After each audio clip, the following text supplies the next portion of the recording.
My name is Zukiswa Wanner, and I am joining you on the final panel for Litafrika 2, which was done in conjunction with Strauhof Museum and Stiftung Lita in Zurich, and myself as curator for Litafrika 2.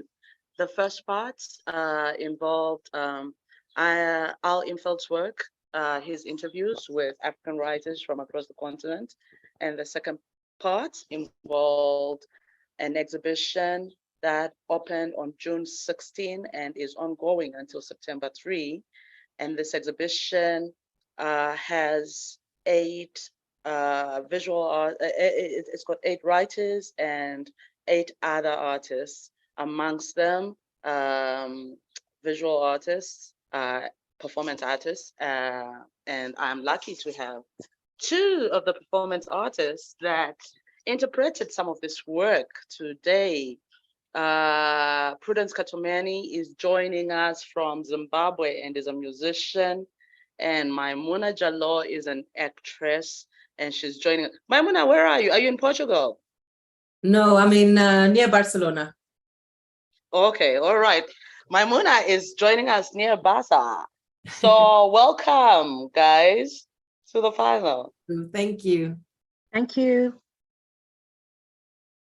Now, you, Prudence, you interpreted, I think one of my favorite, both of you interpreted 2 of my favorite things, by the way. You did Tram 83, an excerpt of Tram 83, and you put it into music. Yes. And yes. And Maïmouna, you did Season of Crimson Blossoms by Abubakar, and you performed that. You acted that out, and you gave us a bonus because you came with another person on the show. Can you tell us about the art of interpreting words? Prudence, you can start. Wow. Okay. For me, it's, I think as an artist, I speak with for a lot of artists. When you see how we get inspired, it's not only through nature, you know, or our surroundings, but sometimes it's through certain words that have been shared to you. So these words can come in the form of poetry, you know, or a book and stuff like that. And the way it speaks to you, obviously you have to reciprocate, you know, and give back how you feel you can reinterpret, you know, that message in the way you have understood it yourself. And I think with that happening, you get to reach out to a wider audience, you know. Yeah. Prudence, I might ask you to put off your camera because you are flickering. I know. Okay, let me do that now. Same question to you, Maïmouna.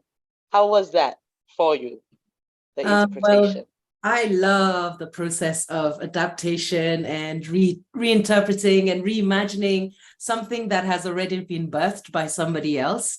It's always such an honor because you're basically taking somebody's baby, because everybody's artistic creation is their baby. I mean, I always see it as a process of gestation and finally the giving birth of this thing. So to be able to honor that work and then to add your own interpretation to it is always a very special process. For me, I guess part of it was done by you because I didn't have to select which extract to do, but it was also very difficult because it's also one of my favorite books, Season of Crimson Blossoms, and I wanted to make sure that I did it justice. And yet this extract, had a lot of third-person narrative, and then it had a sex scene, and I was like, oh my God, how am I going to do this? But that challenge actually allowed me to, I think, play in a very beautiful way. So I really wanted to show this tenderness between this older woman and this younger man who have fallen in love or in lust, let's say, and it's this prohibited affair that they're having. So it allowed me to play. So for example, in the book, you know, he talks a lot about the petunias, the flowers that are out in the garden. So I used those flowers on the body to symbolize the tenderness between them, the sensuality between them, and also bringing in this element of nature, because we're of nature and part of nature. And then I also had to think a lot of what symbols I could include. So things like the henna painted on my hands to, in a sense, portray that this is a woman from northern Nigeria, a Muslim woman from northern Nigeria, the beads around her waist. So all these little details which an author will reveal in their text, but when you have a very short time to translate that into film, you have to select what it is that you include. So for me, the process of adaptation is, first of all, a process of imbibing that text, but then selecting what it is that you want to show. And it's always a lot of fun. You know, I remember watching that and just thinking, oh my God, this is absolutely amazing, because you packed so much into a short clip and gave so much of it. But perhaps for both of you, you managed to do that so well, because this wasn't your first rodeo with artistic encounters. You know, you, of course, Maïmouna, you did The Secret Lives of Baba Segi's Wives, which you did a full-length feature of, and you have traveled quite a bit with that. How's that been going? Oh man, that, you know, whenever I speak to Lola Shonayin, the author, about the novel, she refers to it as the gift that keeps giving. And the same thing has happened with the performance. I never imagined, you know, that it would travel to many places. I'm now doing it for the final year until December in Spanish, because the book has wow. Yeah, the book has been published in Spanish. In fact, it is the only book that has been translated, African book by this publisher that has a second edition out already. So we're tremendously pleased by that. But it's been a journey. And for me, it was really my first foray into the whole adaptation process. I started off as a storyteller, telling more traditional stories, although reimagined folktales, as I like to call them. And Baba Segi's Wives has just allowed me to explore this sort of creative actor side of me that I didn't even know existed. Yeah. And where are some of the places that it has taken you to, this particular adaptation? Oh, wow. Everywhere. I've been to Singapore, to Sharjah in the United Arab Emirates, obviously Nigeria, Ghana, Uganda, Egypt, the UK, Scotland. And of course, Kenya, where it all started. In Nairobi, you know. Where it all started. Artistic encounters. Yes, absolutely. Okay, fantastic. And the same question to you, Prudence. You actually released a single from your last Artistic Encounters foray, your first Artistic Encounters foray. Tell us a bit about that collaboration and what you decided you were going to do differently this time. Yes. Okay. That was absolutely amazing. Charting into those waters, with because I did my my collaboration with Adipo Sitang, and he chose one of his poems, Hawio, and that was absolutely fantastic. Just going through first the poem and what it spoke about, and you know, and things like that, and then trying to adapt that.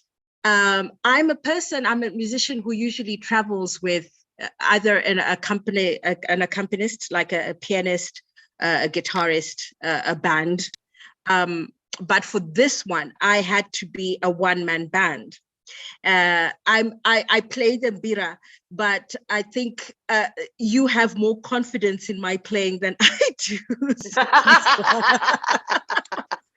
I was very insistent that you bring the mbira, although I know you for playing the piano, obviously, from a very young age. Yeah. So yes, so I had to step up. I had to step up with the mbira, but it was great because it was discovery of what more I could do on the instrument, on the mbira instrument, and then coming up with the particular lines, and then trying to again reinterpret what he was talking about in the poem into just a few musical melodic lines. It was absolutely amazing, absolutely amazing for that particular encounter. Yeah. And then now, from interpreting poetry and now to prose, what did you have to do differently? Did you have to do anything differently? I know that Fiston reads in a rather poetic way anyway. Yes, he does. Oh my gosh, yes. But yeah.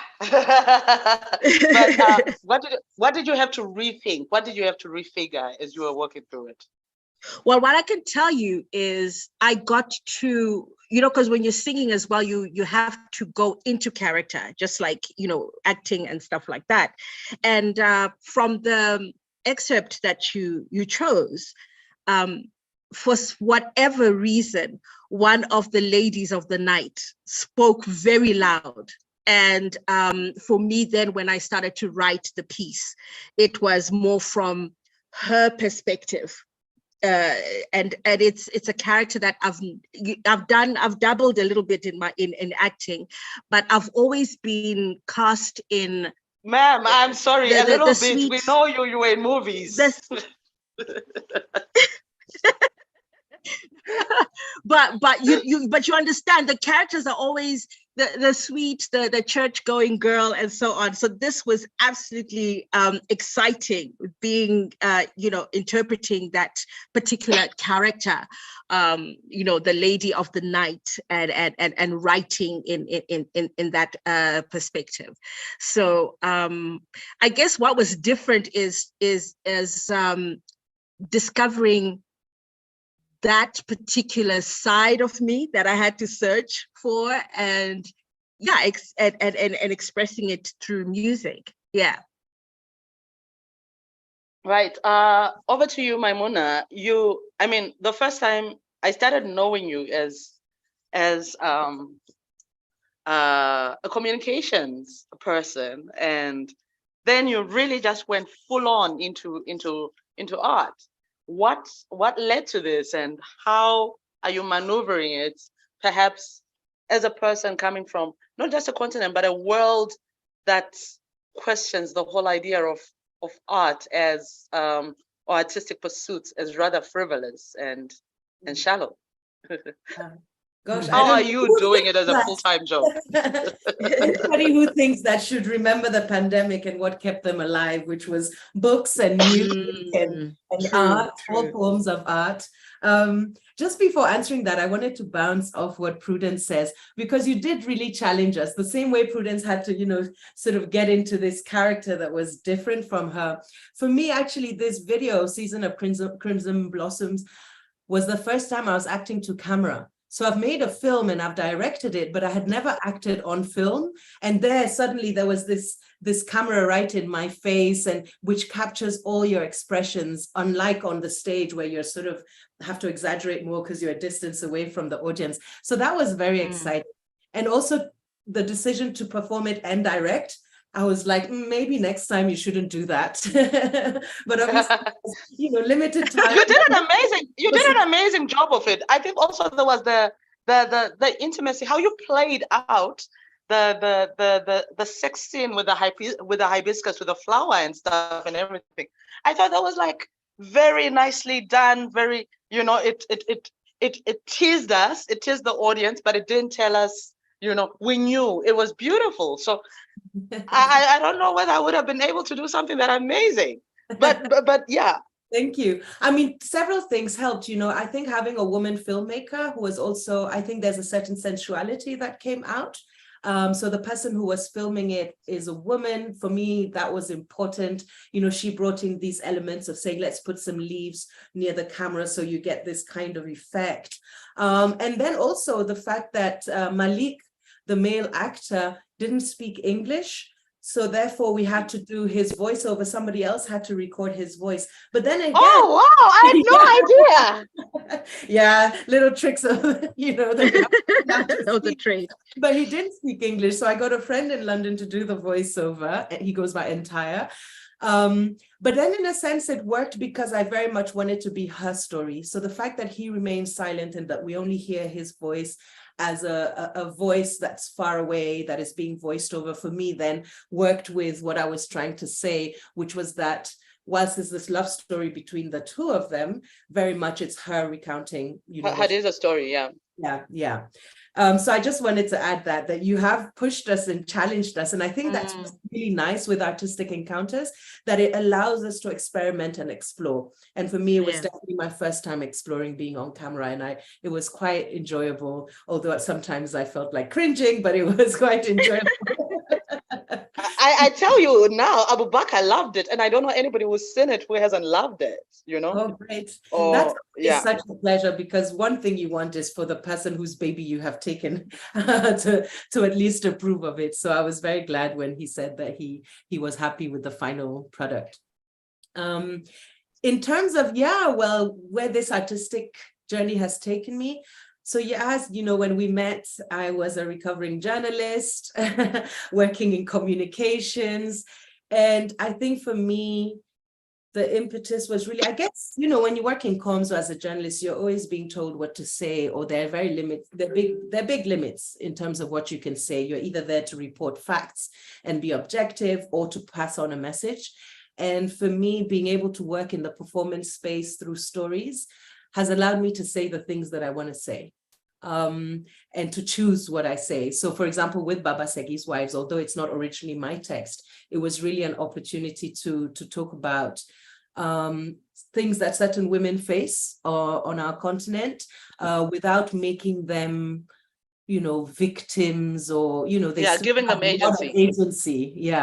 And I think that with all my work, including with the film, for example, where you're hearing the voices of people who are often not allowed to speak for themselves, is saying, can we please pass the microphone and allow other people to speak and hear diverse voices? So it's been amazing. And yes, it's true, financially it can have an impact, but the freedom to do what you love, I think, is priceless. I'm just going to take you a little back before I throw the same question to Prudence. And I just wanted to talk about your film, which has been doing absolutely amazingly well. I know it's done festivals and stuff, and you did it during lockdown. Talk us through it and tell everybody about it so that they can go and find it. Because I watched it and I thought it was brilliant. Thanks, Zuki. Well, it's called Tales of the Accidental City, and it is yet another, work of adaptation, because it's adapted from 4 short stories by 4 different writers, 3 of them Kenyan writers, Sitawa Namwalye, Kevin Wachiro, and Margaret Muthe, and one of the stories is by me. And so basically, it's through these short stories that I had the basis of who these characters were and the worlds that they inhabited. But then what I did is that I plucked them out of their worlds and put them in an anger management class together, and then created the role of the therapist.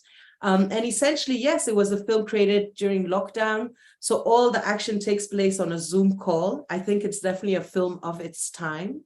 I wrote it as a stage play. When COVID happened, I was like, oh, I'm not going to shelve this, which is why it became this experimental film. I never imagined I would work in film. And it's really, I think, the story of Nairobi through these 4 characters, and they explain what caused them to create a certain misdemeanor, a certain act of violence that landed them in this therapy session. And through their personal stories, I think we learn a bit about Nairobi, the city that on the one hand is a place of opportunity for many people, but also spits people out. As one of the characters says, it can be quite difficult when you live on the margins in such a big metropolis. I think it's similar in any big African city. So that's Tales of the Accidental City. We're still doing And where can people find it? That's the big question. We've done a lot of festivals. Yeah, we've done a lot of festivals.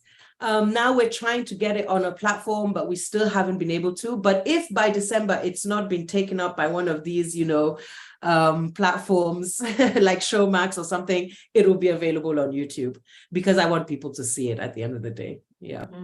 Fantastic. We look forward to it. Well, we hope somebody takes it because everybody involved could absolutely suddenly use the money.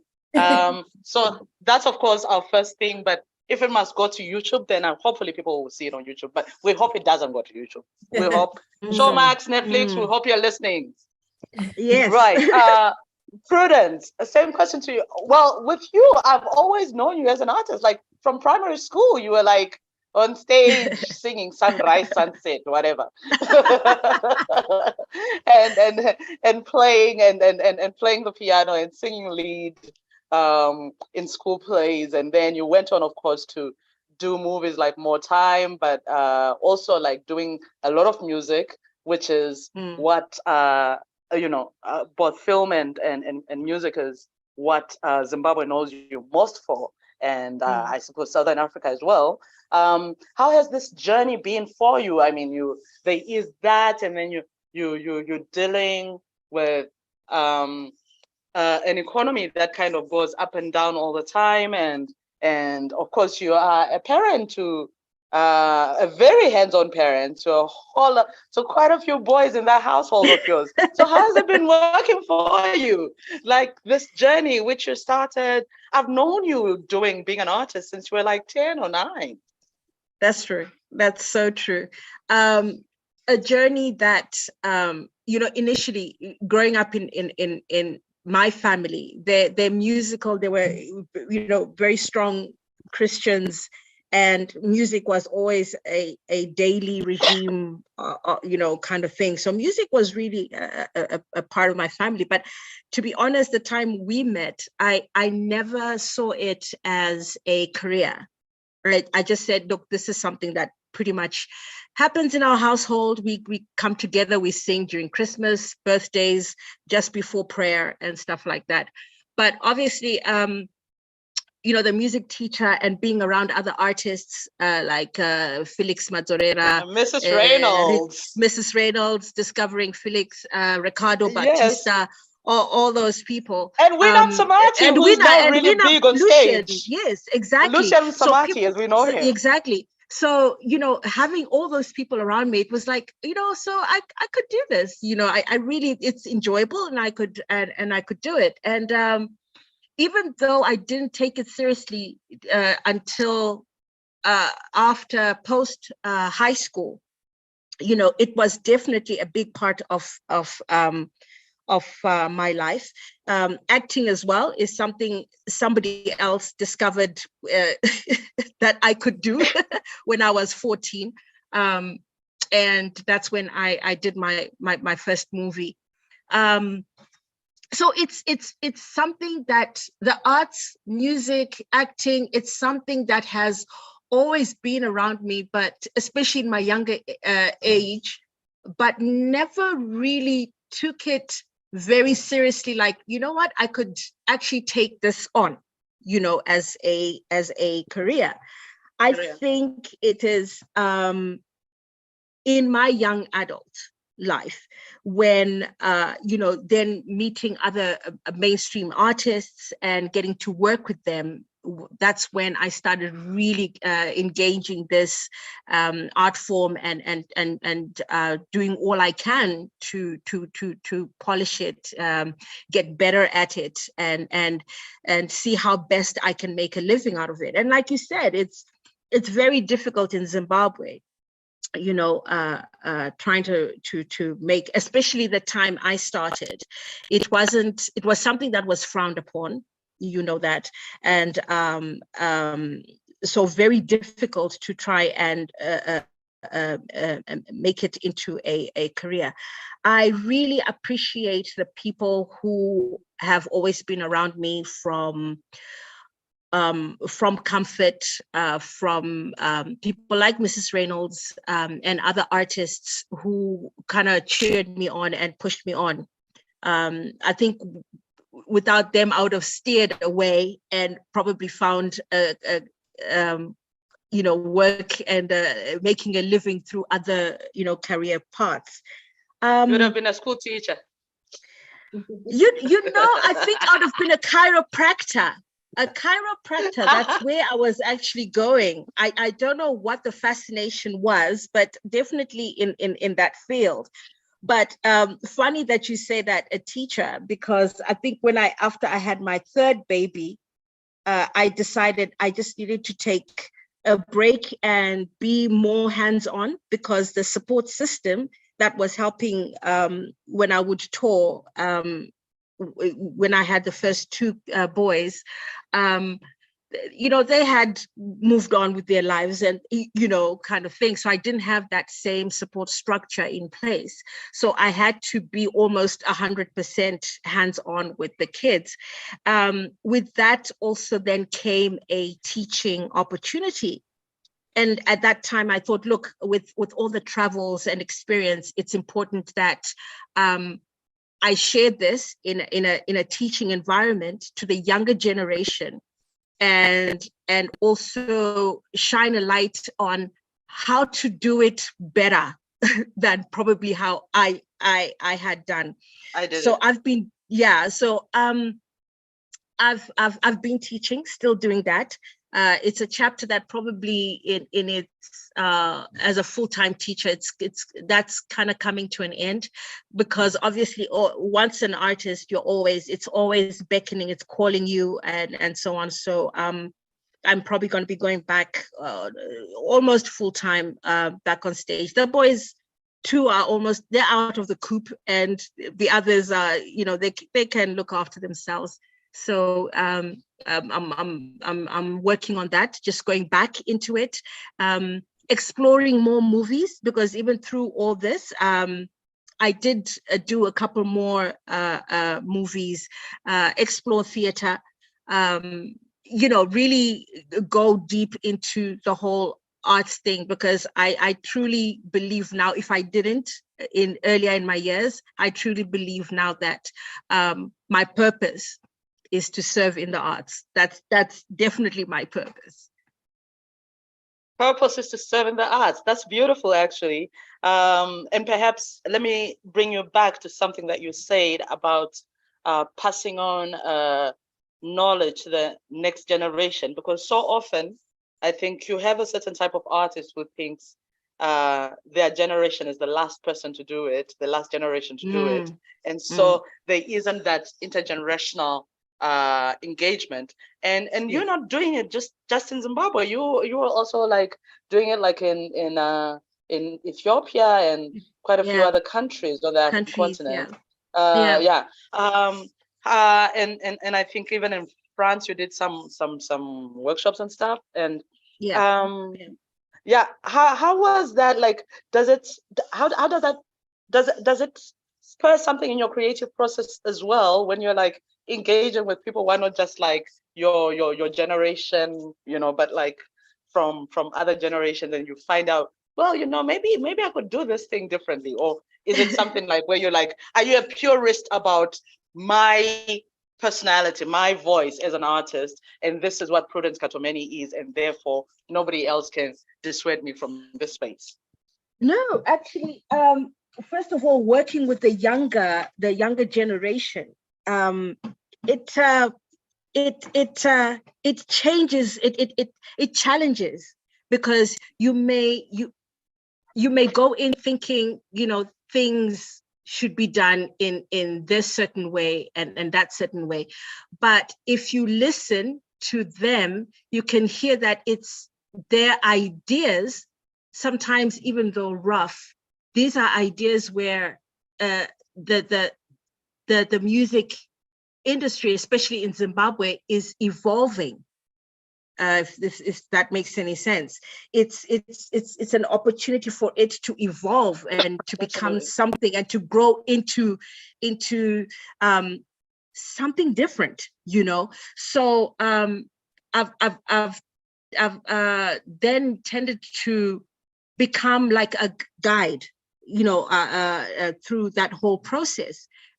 Hear what they have to say, share from my experiences, what has happened, observed what the world is like now, and then see how then their ideas can actually find a voice in the new world. Yeah, so it's been a challenge. I guess at the same time, you could say in teaching, I went in thinking I'm one of those, I'm going to teach them what I know and that's it. But and then you were taught. I was taught, basically, and you're right there, you know. But then, of course, you try and get the upper hand, and you're like, look, you've got the most experience, so it's about guiding that, and then also taking that as well, because just because, you know, they're younger, it doesn't mean that their ideas cannot inspire you. And that's one thing I've also taken into consideration. For instance, there's a song that I released earlier this year, and I worked through it. And the song, because I had been kind of very quiet in the music industry for a while because of the teaching gig, I decided, look, I just need to re-engage my audience and just kind of, you know, start that whole, you know, relationship that I have with my fans. My son, my oldest son, has gone into the arts as well. So he took the song, and for the longest of time, he was like, Mom, I'm hearing this idea. And I kept, you know, kind of trumping it down. But I then just, you know, sat down, thought about it, and I thought, you know, this is actually such a great idea. So I gave it to him, and the boy ran with it. And I tell you, my phone won't stop ringing with local artists saying, so could you hook me up with your son's number? Because, you know, we've got this song. And so I'm thinking, wow, nice. You know, and there was mom being mom and trying to shoot down these ideas, you know.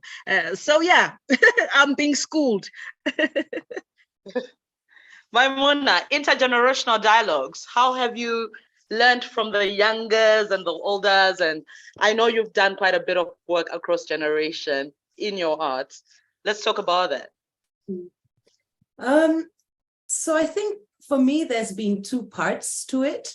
On the one hand, I really, really, really believe in and stand by this idea of Sankofa. Do not be afraid to go back and get it, which is what kind of led me to exploring traditional African stories and then saying, how can we also reimagine them to make sure that they speak to issues that matter to young people today? So on the one hand, it's making sure that we don't leave behind the older generation, who I think have still so much to teach us, and that sometimes in this very fast-paced, forward-looking world, we try to overlook them. So really it's connecting that, you know, that wealth, that tradition that we have in terms of oral storytelling and stories, and the values that older generation can teach us still. And making sure that younger audiences have access to them. But then the other side that's been really interesting and fun has been, so I've been facilitating some artistic residencies, and most of the time the artists that are taking part are in their very early 20s.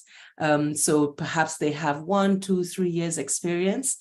And it's just been so much fun. First of all, their energy, the vitality, and you realize that all they need is a space to be able to express themselves.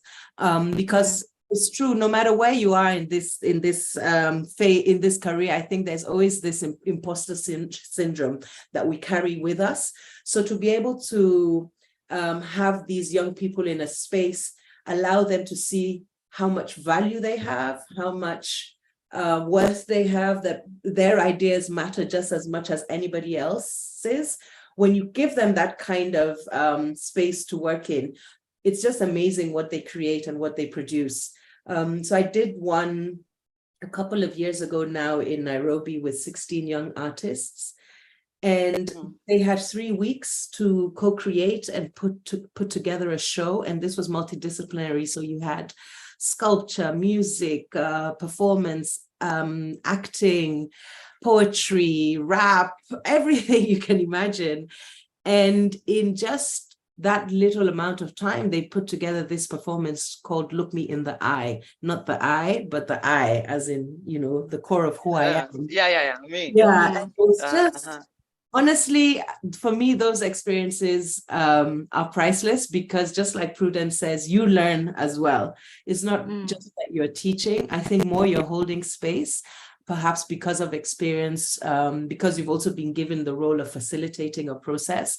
But you learn as much as you teach. You're teaching techniques to help them draw their ideas out.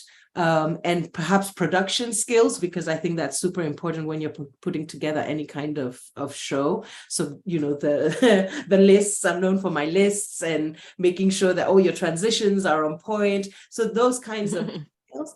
But in terms of the artistic creation itself, I was really blown away, and I really love working with young people. In October, I'll be doing another residency, but here in my village in Spain, with young people. And I've been warned, these are young people that sometimes find it difficult to engage while they're just young teenagers, and can be quite disruptive and things like that.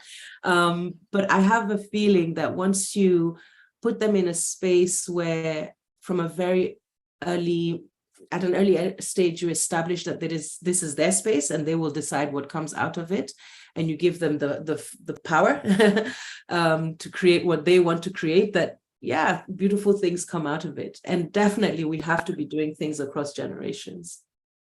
I actually have no doubt that you will just make an amazing job of it, even with these young students, because I think one of the things that I know about you and Prudence as well is just how incredibly professional you both are.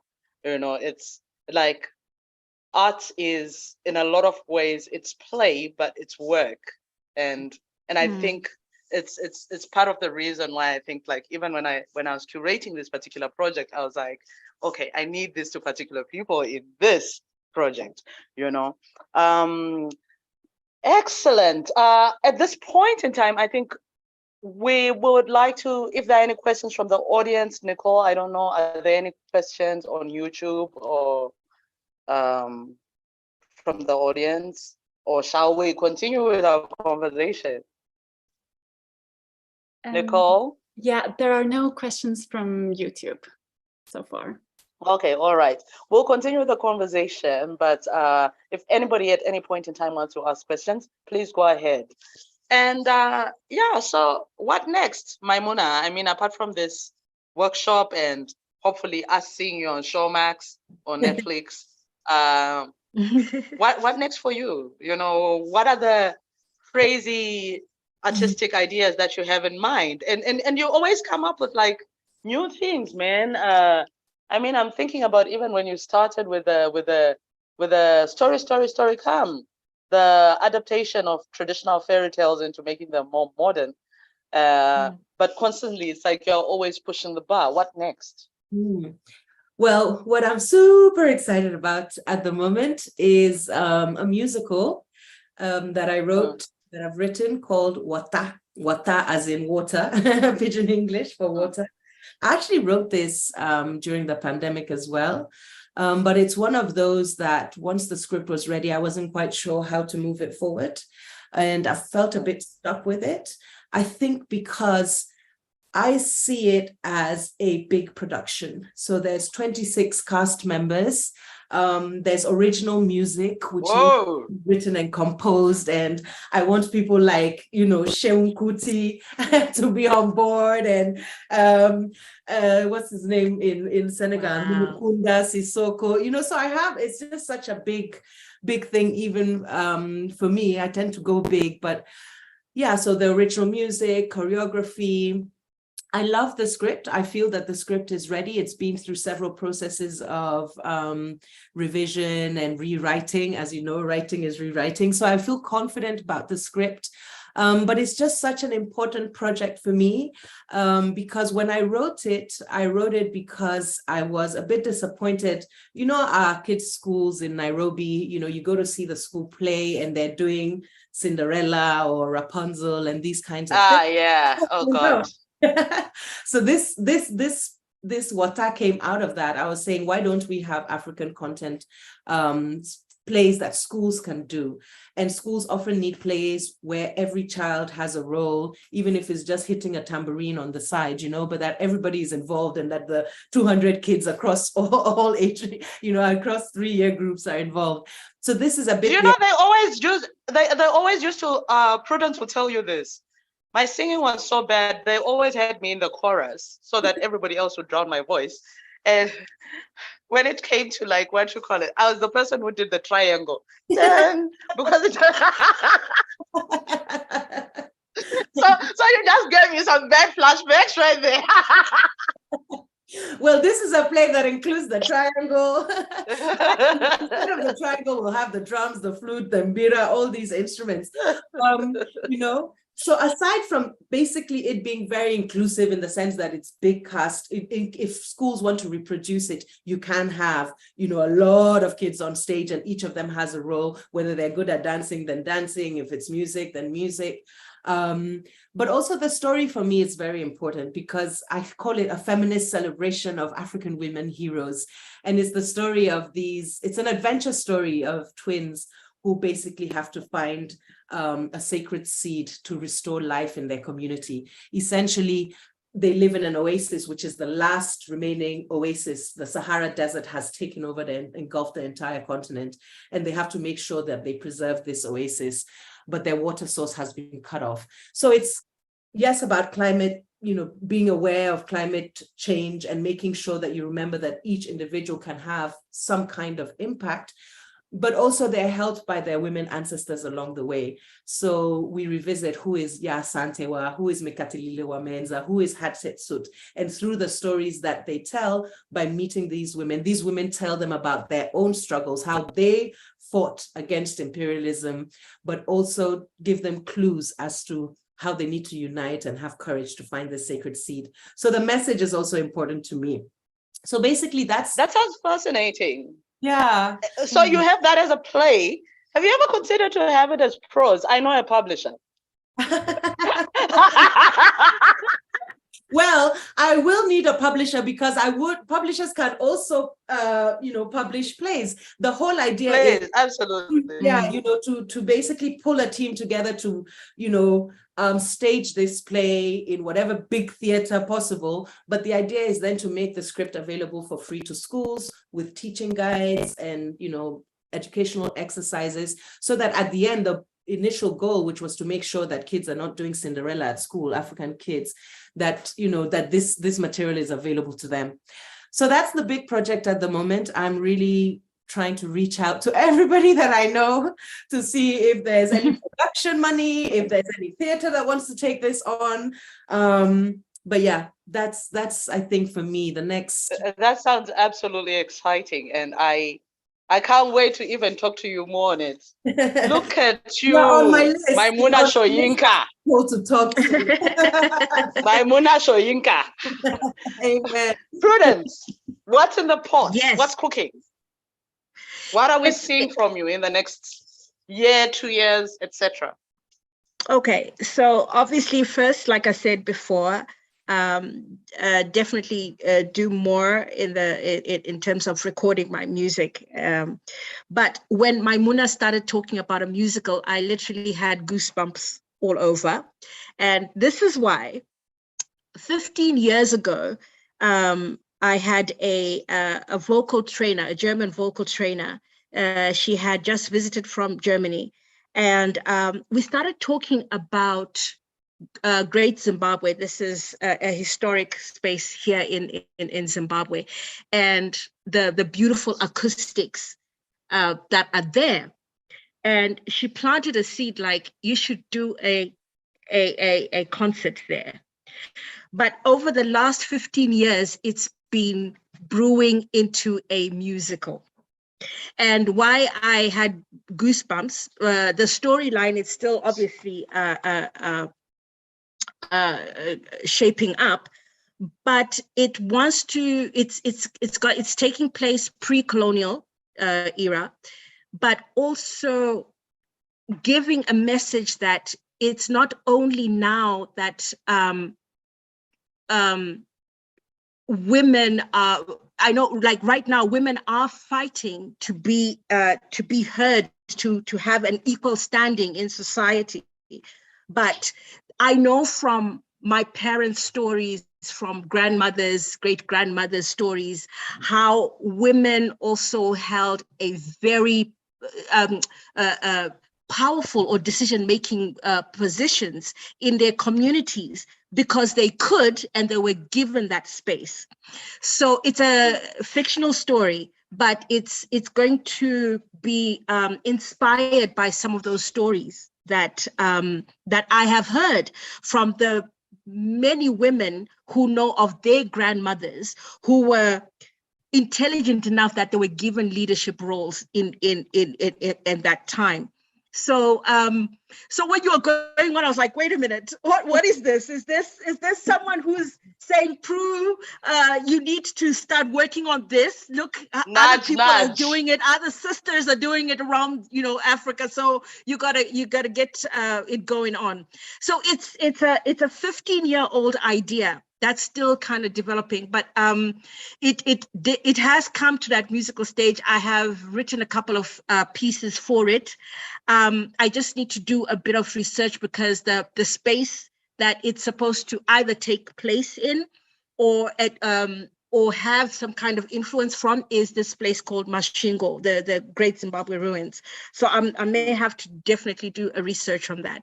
So that's the big other idea that needs to come into play besides doing the music, going back into the music. Yeah, so crazy. This is, freaky crazy. We need to talk some more. Yes. I'm thinking, hey, if anybody is listening, there's two, absolutely, one already finished and another in progress. Fund it. Reparation time. Do you guys have any questions outside, or do you guys have any questions for each other? Or shall we continue?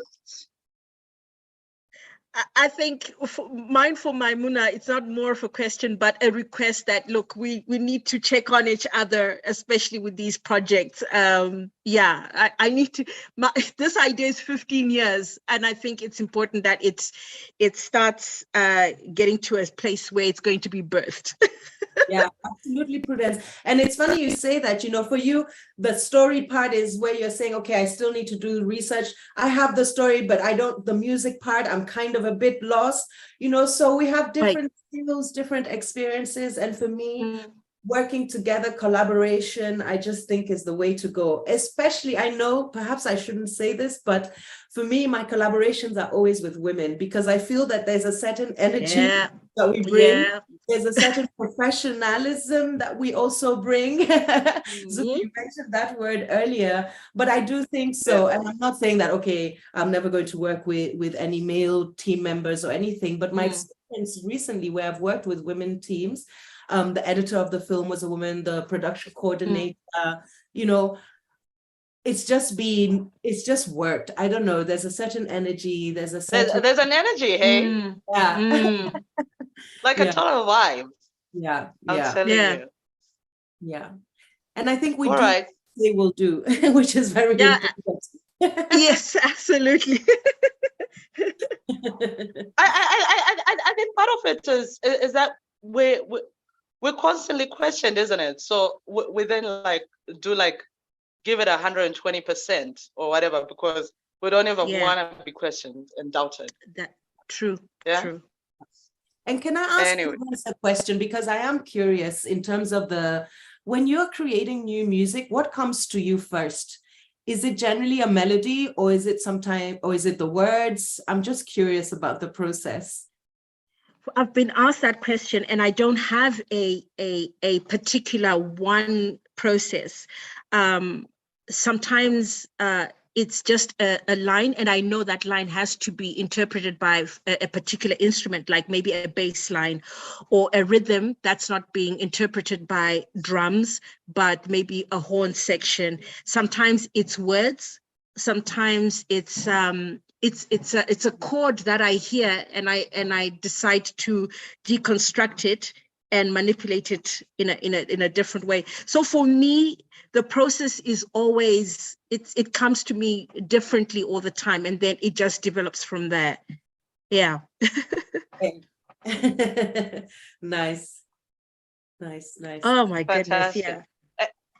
And you, when you write, Maïmouna, do you have everything fully formed in your head before you actually sit down and do a whatever, or do you say you start with a line and then you say I'll see where it takes me, and then sometimes leave it for like 5 months or whatever? How does your creative process work? It really depends. So obviously when I'm working on adaptation, in a sense, it's an easier start-off point because you already have the plot. And I've always found that I struggle more with plot than with character. So when I already have, somebody has given me sort of the key parts of a plot, I very intuitively, the characters start speaking in my mind. With Water, for example, where I've written it from start, I've had to write and rewrite it. And it just starts from an idea. And generally I know that I want to tell a story about this, and I sit with it for quite a long time, but it's not a very controlled thing. I'll have like my key plot points, but it's often when I'm sitting out in the balcony in the evening when now suddenly things start coming to me, and I always have a notepad and pen, and I start developing the characters. And when that happens, that is, I think, why the pandemic for me was so good creatively, because I don't want to stop. When the characters start speaking, I can go on for 3 days nonstop, and they're literally just coming out and I'm hearing their voices. And I hate interrupting that process because it, when you interrupt it, it's really hard to then come back into it. It's only later in the editing process that then I work more on the structure. But I think a lot of it is based on characters, allowing characters to speak and then sort of fit that around. Yeah, but have they sometimes surprised you? Like you think, okay, this character is going to be like this, and then suddenly as you're writing it, they start saying some crazy stuff. And you're like, who are you? But I like it. And I'm also quite surprised about how funny my characters are. I was like, oh, maybe I'm a bit funny myself. But I hear that. Really interesting is when you have a reading done of, like, for example, with Water, I had a group of South African actors do a reading of it. And I was listening in, but then hearing how they interpret the voice is also very interesting, because that allows me to go back to the text and make additional changes. Yeah. Okay, fantastic. Are there any questions? We are left with all of 8 minutes before we finish this conversation, which has been absolutely fascinating. The art of interpreting and reinterpreting. Any questions from the audience? Nicole, I take it that's a no. Right. Muna. Sorry, Zooks. Okay, yeah, sure. I just wanted to find out, because I'm not a theater writer, but I wanted to find out, I know you spoke about developing a lot of the characters during the lockdown and stuff like that, but do you have a particular way of when you write, where you evolve those characters? Like, this is post lockdown and everything. When do you have that time? How do you create that time? Because I'm going to need to do that to develop a lot of the characters as well in my project. Yeah. For me, I work full time.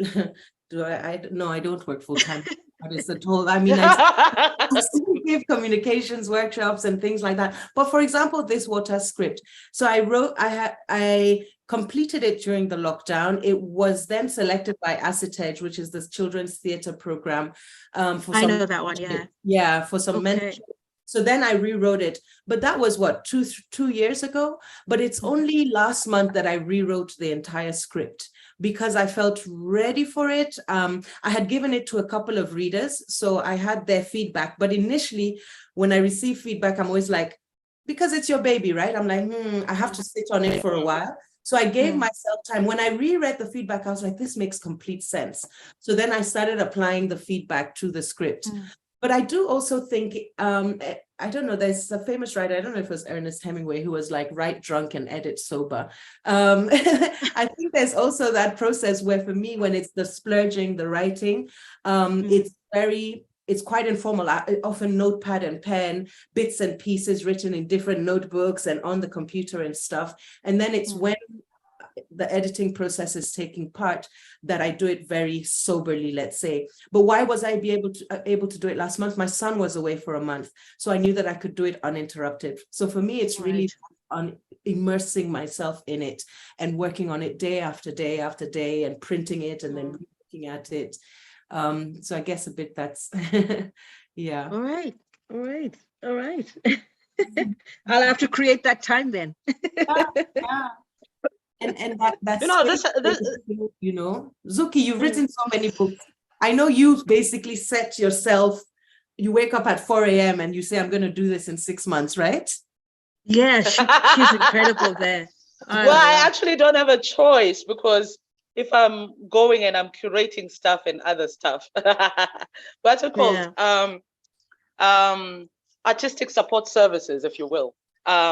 Then perhaps in certain ways, I really need to carve out time so that I do that. But I think, obviously, I don't start writing if I don't have a story that, and sometimes I'll walk around with a story for a long time, but sometimes it just hits me. So for instance, the novel that I just submitted to my agent, Love, Marry, Kill, is something that I started in a very funny way, where I was just, I had this idea, and then I started writing, and the characters essentially wrote themselves, because I know I kind of do plot, but I think both of you are familiar with my work, and you know that they're very much character-driven narratives. So once I have the full-fledged idea of what my characters are like, I let them run with the story and see where they'll take me. So yeah, but I think it's really just trying to carve out time, because so often there is so much other stuff to do, and of course there are the bread and butter issues that you have to deal with, in order to be able to get into the creative space. But for me, that's almost magic, Azuki, when you say, like, when you let the characters run. For me, it's really a magic. It's something that I don't experience anywhere else in life, and which is why I can't stop doing this, because it really feels like juju. It's magic. It's like, I know, right? It's like you're possessed.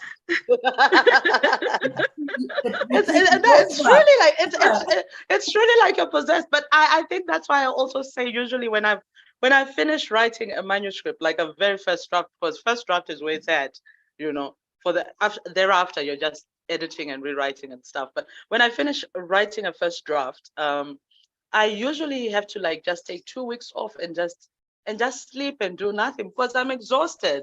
It's like those voices in my head are like, finally they've been expunged. Yeah. And I am going to ask you guys to give me some last words, because we're almost at the end of our time.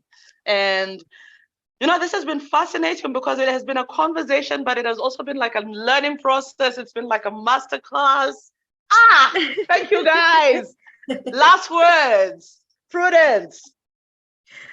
Last words. I guess I'm going to try and see if I can get the video going for these last words.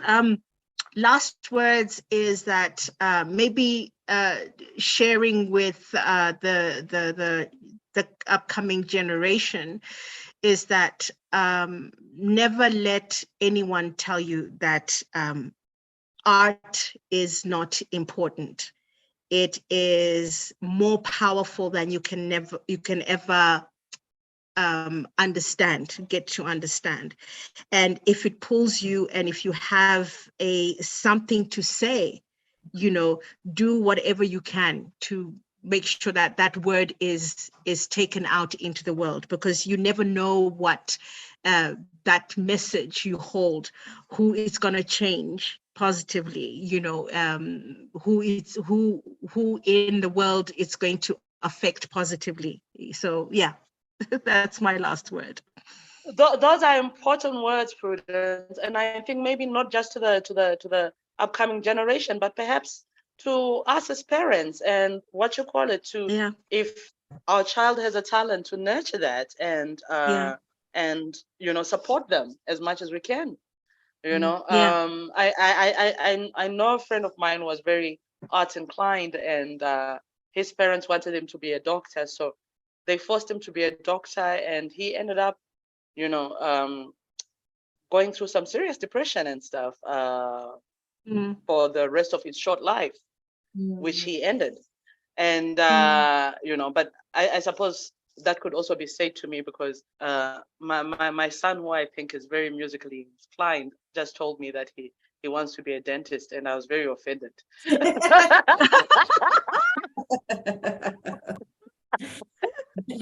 I was like, why don't you want to be an artist? Hey, last words, Muna. Yeah, I'd love to echo what Prudence has just said, that definitely if this is something that you want to do, go for it. And I would just add that also, art is entertainment, but it's also a very powerful weapon that we have. And so many things that we need to talk about. We can't leave it up to the politicians to talk for us. We can't leave it up to the policymakers or corrupt regimes. I mean, art is a weapon. For me, definitely, I don't think that there's any art that I have done that doesn't have some kind of social message or political message. For me, it's my way of expressing my views, and in a way trying to make a little dent, a little change in this world through that work. And if only 5 people see it and are impacted by it, but it allows them to make a kind of change or to reflect on something differently, then for me, I feel like I have completed part of my mission. But yes, it is a political weapon, particularly for those of us who have been silenced for so long, particularly for those of us who are not necessarily, our voices are not blasted onto, mainstream media channels. For those of us who politicians have tried to silence all this time, it is a weapon. Let's use it, and let's make sure that we're spreading, important messages. Yeah. Maïmouna Jallow, Prudence Katomeni, thank you very much for being part of this. Everybody, I would urge you to go and listen to their stuff if you happen to be in Zurich at Strauhof Museum, and watch their stuff. It's still going on until September 3rd. And you can, of course, also catch Maïmouna's Tales from an Accidental City from the different festivals, and hopefully soon on one of the streaming agents. And you can catch Prudence music on YouTube. Thank you very much, ladies. It has been fantastic talking to you.